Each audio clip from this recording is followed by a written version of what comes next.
सुबह के 7 बजे फटे शर्ट पैंट पहने, हाथ में टिफिन लिए दिहाड़ी मजदूर संजय जी काम मिलने की उम्मीद में शहर के मजदूर चौक में सैकड़ों मजदूरों की भीड़ में शामिल थे। लेकिन उम्र ज्यादा होने की वजह से सभी ठेकेदार उन्हें नजरअंदाज करके जवान लड़कों को ले जा रहे थे। तभी चौक में ठेकेदार अंकित की कार रुकती है। कार के पास जाकर संजय जी, ठेकेदार साहब, मैं बहुत मेहनती हूँ, आप मुझे अपने साथ ले चलिए, आपको शिकायत का मौका नहीं दूंगा। अरे नहीं भाई, तुम मेरे किसी काम के नहीं हो, तुम्हारी हड्डियों में अब मजदूरी करने की ताकत नहीं है।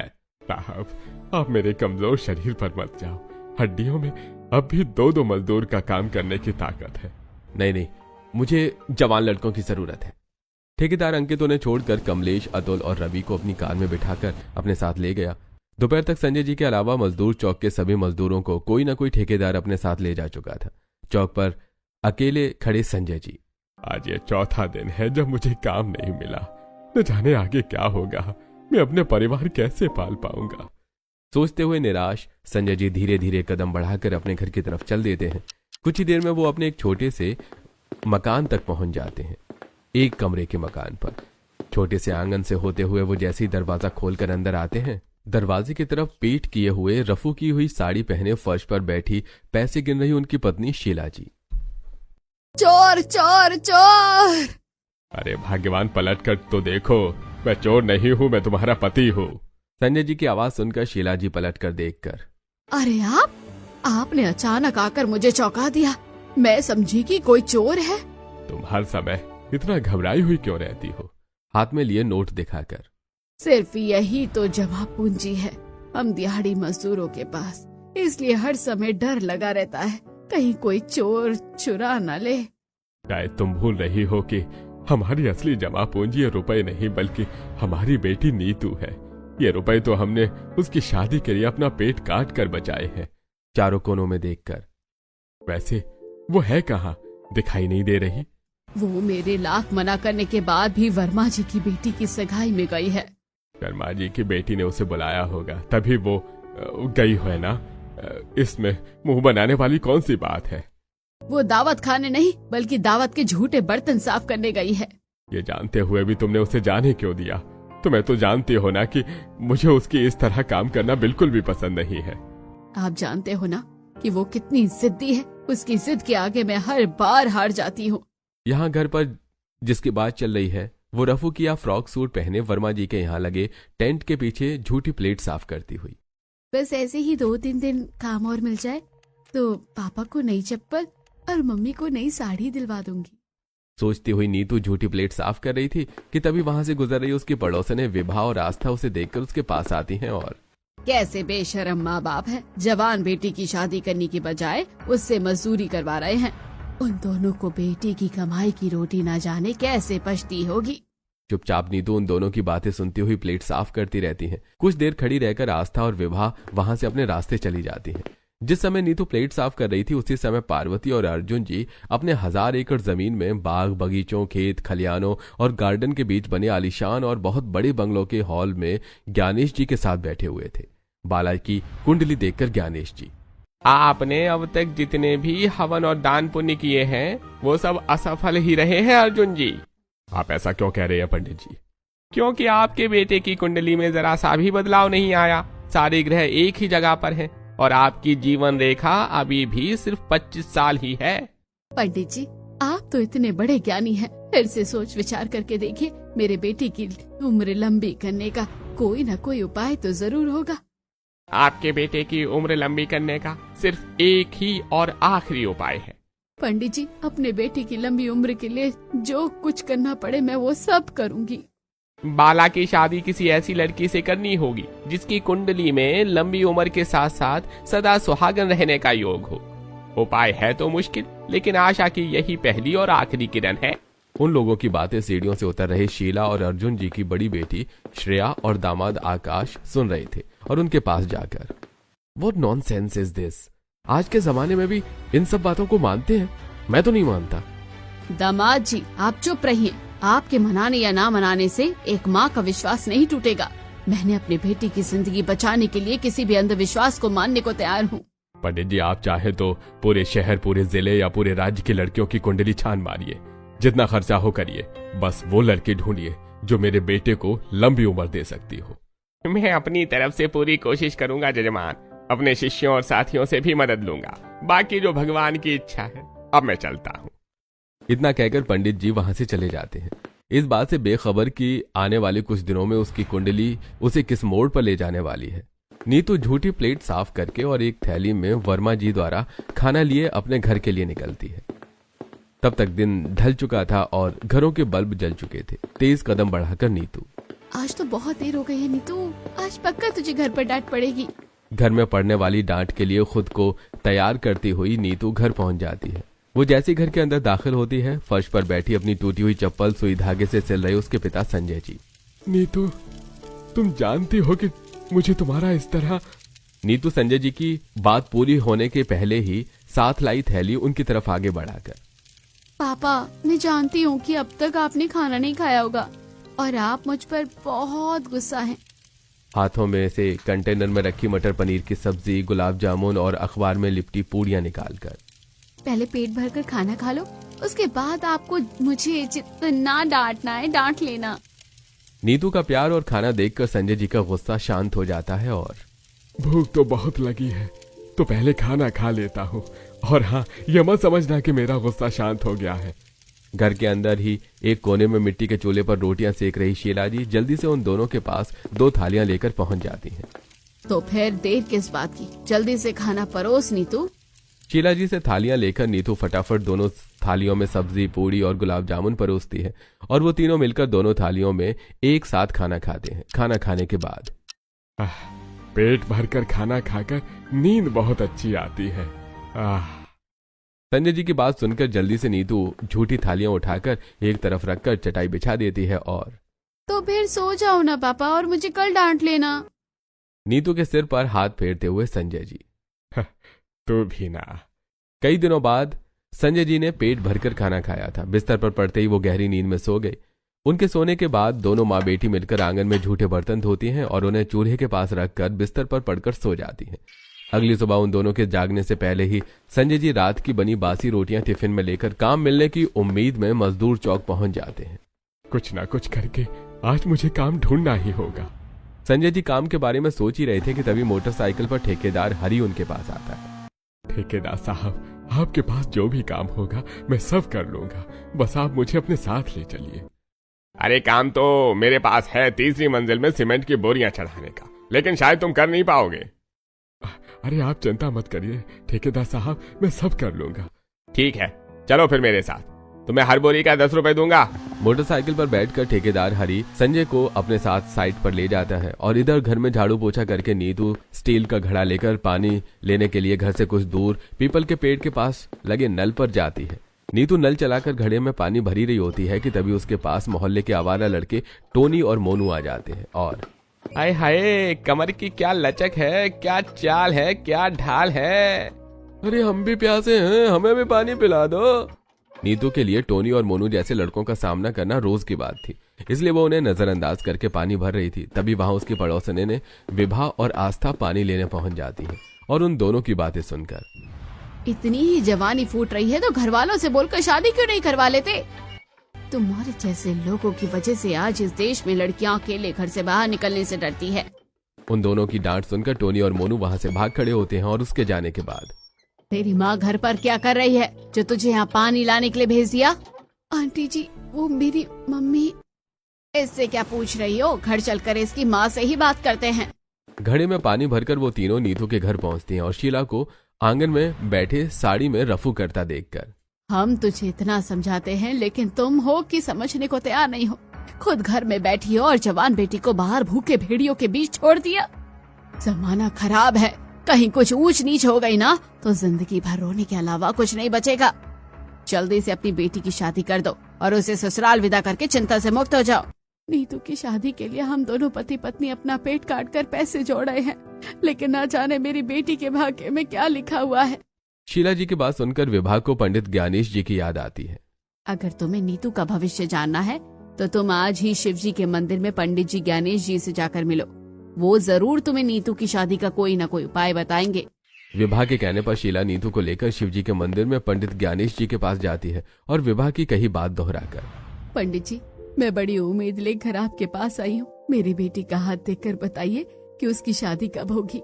जैसे ज्ञानेश जी विभा के हाथ में लंबी उम्र और सुहागिन रहने की लकीरें देखते हैं, वैसे ही तुम्हारी बेटी का विवाह बहुत ही जल्द होगा, वो भी बहुत ही अमीर खानदान में। पंडित जी, मेरी बेटी का हाथ अच्छे से देखिए और फिर बताइए, क्योंकि वो एक दिहाड़ी मजदूर की बेटी है। नीतू की तरफ देखकर, ओहो, तो तुम एक दिहाड़ी मजदूर की बेटी हो। बहुत ही जल्द तुम्हारी पहचान और जीवन बदलने वाला है। दोनों के सामने हाथ जोड़कर, अच्छा, अब आप दोनों मुझे इजाजत दीजिए। इतना बोलकर ज्ञानेश जी मंदिर के बगल में खड़ी अपनी कार में बैठकर वहां से निकलते हैं और कुछ ही देर में अर्जुन जी की हवेली पहुंचते हैं और हॉल में परेशान बैठे अर्जुन जी और पार्वती जी से, अरे, जिस लड़की के भाग्य से आपके बेटे बाला की उम्र लंबी हो सकती है, वो लड़की मुझे मिल गई है अर्जुन जी। कौन है वो लड़की? उसे आप अपने साथ क्यों नहीं लाए? मैं अभी अपने बेटे से उसकी शादी करवा देती। पार्वती जी, इतनी उतावली क्यों हो रही हो? पंडित जी को उसके बारे में बताने तो दो। वो लड़की बहुत गरीब है और उसके पिता दिहाड़ी मजदूर है। गरीब अमीर जो भी हो, मैं नहीं जानता। मैं बस अपने बेटे की जिंदगी बचाना चाहता हूँ। आप ये बताइए, वो लड़की कहाँ रहती है? अपने बेटी की जिंदगी के लिए मैं उसके माँ बाप के पैरों में गिर जाऊंगी। मैं आज ही आपको उसके पास ले चलूंगा, लेकिन ध्यान रहे कि गलती से भी उन्हें इस बात की भनक नहीं लगनी चाहिए कि एक दिहाड़ी मजदूर की बेटी को 1000 एकड़ का ससुराल क्यों मिल रहा है। अब वो तीनों लग्जरी डिफेंडर कार में बैठकर नीतू के घर के लिए निकलते हैं। तब तक शाम हो जाती है और संजय जी भी दिहाड़ी करके घर लौट चुके थे। आंगन में शीला और नीतू के साथ बैठे संजय, अब हमें कुछ दिनों तक चिंता करने की कोई जरूरत नहीं है।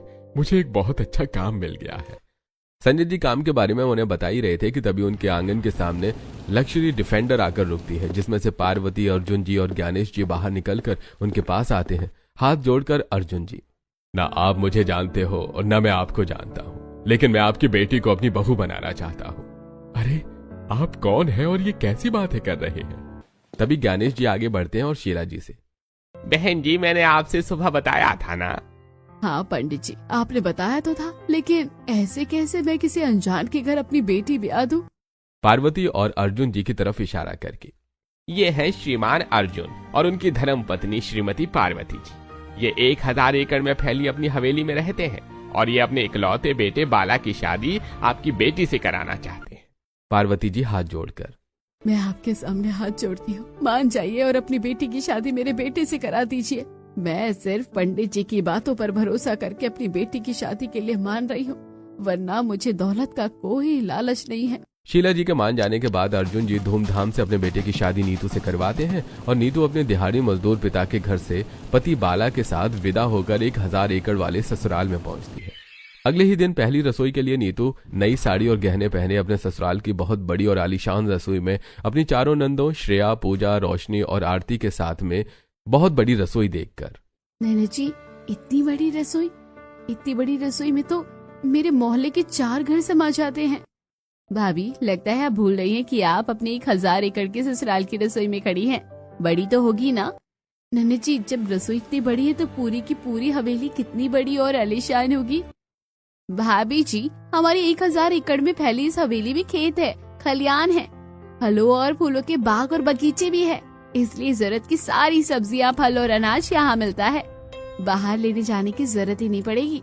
बड़ी बड़ी टोकरियों में एक एक करके गाजर, शिमला मिर्च, आलू, मटर, लहसुन और प्याज देखने के बाद आरती, ये नौकर भी ना आधा अधूरा काम ही करते हैं। सारी सब्जी तो ला कर रख दी, लेकिन धनिया लाना भूल गए। ननद जी, मुझे बता दो धनिया कहाँ से लाना है, मैं जाकर ले आती हूँ।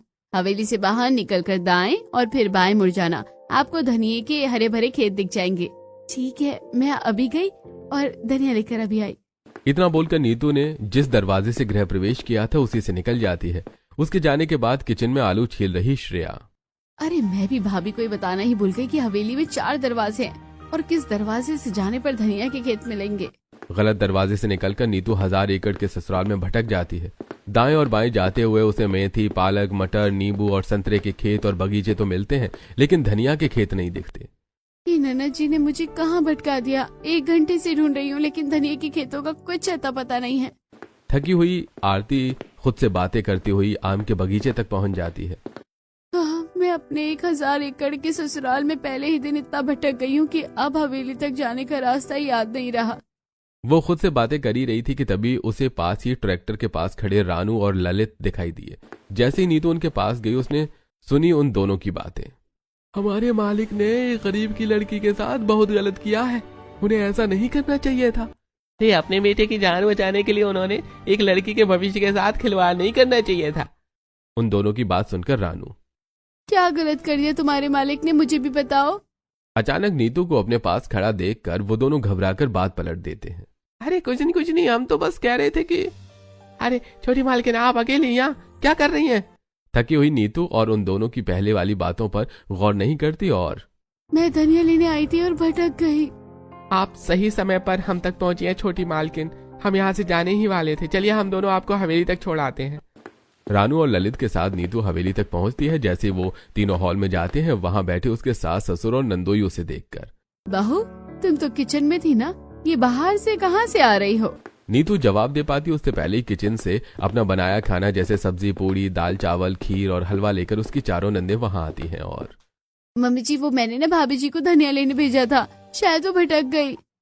नीतू के पास जाकर उसके गालों पर हाथ फेरती हुई पार्वती जी, श्रेया तुम भी क्या करती हो? तुम्हें पता तो है तुम्हारी भाभी नई इस 1000 एकड़ के ससुराल में आई है और बिना यहाँ की एक एक चीज के बारे में बताए ही अकेले भटकने के लिए भेज दिया।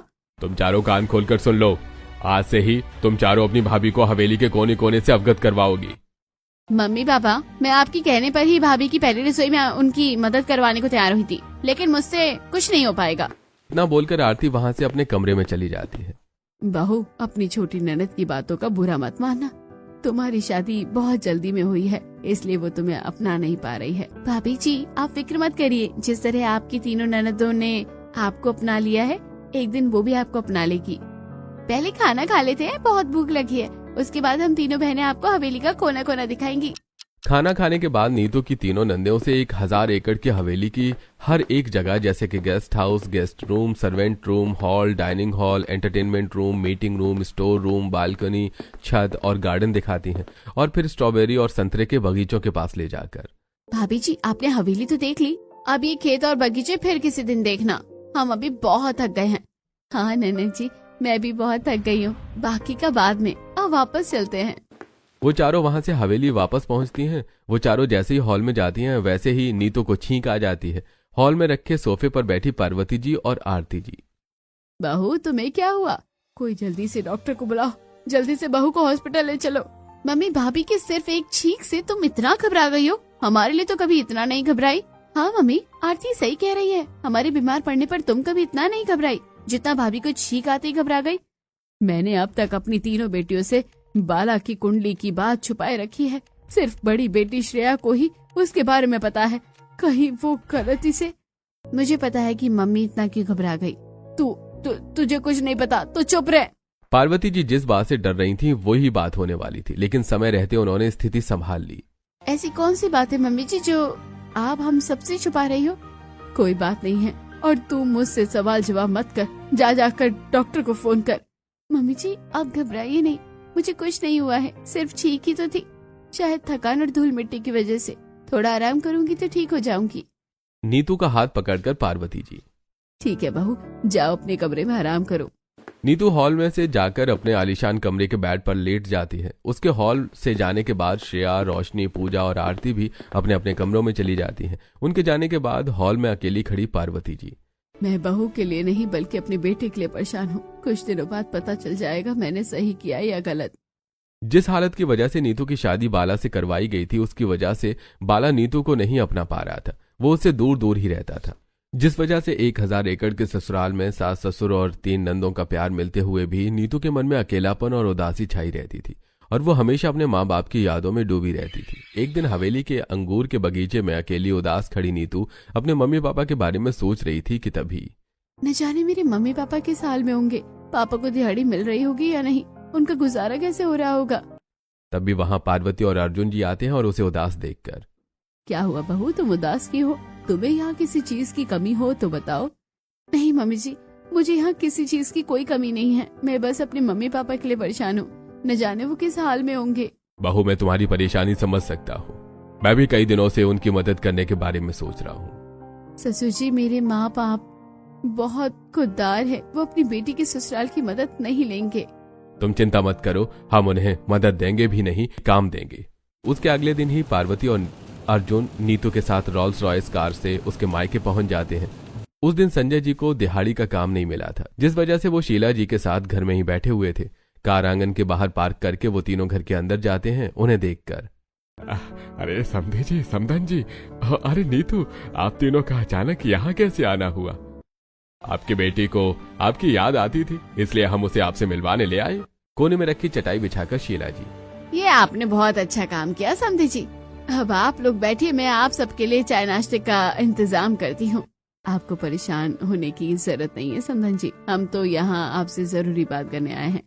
कैसी बात समधन जी? हमारी बहू और आपकी बेटी ये सोच सोच कर परेशान रहती हैं कि आप इस उम्र में दिहाड़ी कैसे करेंगे, इसलिए हम चाहते हैं कि आप दोनों हमारे साथ चलिए और हमारे साथ ही रहिए। नहीं नहीं, हम अपनी बेटी के ससुराल में कैसे रह सकते हैं? अरे बेटी के ससुराल में नहीं रह सकते, लेकिन अगर काम मिलेगा तो काम तो करेंगे ना। भला एक दिहाड़ी मजदूर काम के लिए कैसे मना करेगा समधी जी? तो फिर आज से हमारी 1000 एकड़ की हवेली के आम के बगीचे की देखभाल की जिम्मेदारी आपकी होगी। आपके रहने और खाने का इंतजाम वहीं पर करवा देंगे और काम के बदले आपको हर महीने मेहनताना भी मिलेगा।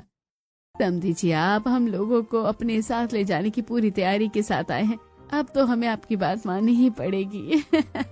उन दोनों को समझाकर वो तीनों उन्हें रॉल्स रॉयस में बिठाकर 1000 एकड़ की हवेली में ले जाते हैं। हवेली पहुंचकर रॉल्स रॉयस कार से उतरकर जैसे ही वो दोनों हवेली देखते हैं, इतनी बड़ी हवेली में रहती है हमारी बेटी। अरे ये पूरी हवेली हमारे मोहल्ले से भी बड़ी है। उन दोनों के पास जाकर अर्जुन जी, आम के बगीचे में जब तक आपके रहने का इंतजाम नहीं हो जाता तब तक आपको इसी हवेली में रहना होगा समधी जी। हवेली की बालकनी में खड़ी नीतू की छोटी नंद आरती और उसका नंदोई आकाश। पहले दिहाड़ी मजदूर की बेटी इस हवेली की बहू बनी, अब दिहाड़ी मजदूर भी इस हवेली में आ गए। अब इस हवेली को मजदूर चौक बनने में देर नहीं लगेगी। वो दोनों सोचते रह गए और नीतू की तरह ही उसके माँ बाप भी 1000 एकड़ की हवेली का हिस्सा बन गए। उसी दिन हॉल में बैठे नीतू के सभी ससुराल और मायके वाले चाय पीते हुए आपस में बातें कर रहे थे।